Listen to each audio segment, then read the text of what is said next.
Shahidi is the president and CEO of the Flight Safety Foundation, and he joins us now live from Alexandria in the US. Welcome to the program. Tell us, why is this so controversial? And you've been quoted as saying that the safety concern is that when the 5G service is turned on, that the signal from the 5G towers will bleed into the frequency band. What does that mean in layman's terms? Well, specifically, the aircraft altimeter I was just reported is this equipment that determines the altitude of the aircraft. And this altimeter is used by many onboard safety systems.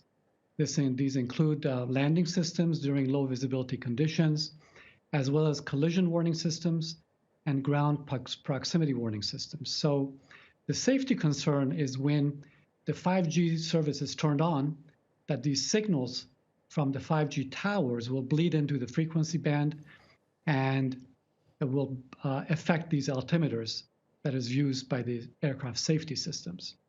And as we've just heard from my colleague, 40 countries do use the 5G technology. So why is it a problem then in the US especially? There are significant differences in terms of the way in which those signals have been approved in those countries. For example, in France, the power setting of the cell towers are 2.5 times lower than that is approved in the US. And also the antennas that are used in France are tilted downward. So there are differences. This is not an apple-to-apple comparison. And right now, the regulators in the US are working with the wireless industry and airlines to try to come up with some mitigations. And so what happens now to these phone operators that have been working for years on getting 5G ready for consumers? Well, at this point, there are buffer zones that have been set up to inhibit 5G signals at about 50 airports in the US that are close to the airports, about 2 miles around the runways. The approach procedures to these runways extend more than 2 miles. And so at this time, only aircraft with certain altimeters that have been approved by the FAA can operate. And many other aircrafts are unable to operate at this point.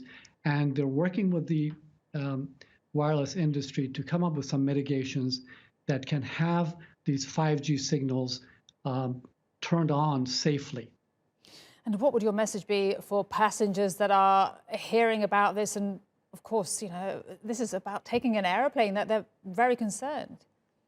We are certainly concerned about the confusion that this is causing globally. We are calling for all parties to come together to collaborate and share information and develop some solutions in the near term to really address this confusion now that's happening globally. And we know Emirates and some other long-haul international airlines, well, they have cancelled or rerouted flights into the US. Are we expecting a lot of disruption to flights? We actually have seen over the past 24 hours, because of this uncertainty and confusion, international flights canceling their flights into the US. But as we look over to the next 2 to 3 days, as some of these aircraft are cleared and approved by the FAA, that confusion hopefully will be addressed. And so what will be the next steps then for example, AT&T and Verizon? I think at this point, what we are hearing is that there is great communications with the FAA and the airlines to provide the information necessary to come up with these mitigations. And that information sharing is so critical at this point, and that communication. And we have called out for continued collaboration and cooperation. All right. Thank you so much. Hassan Shahidi, President and CEO of the Flight Safety Foundation, speaking to us about the 5G networks and their possible interference with planes. Thank you.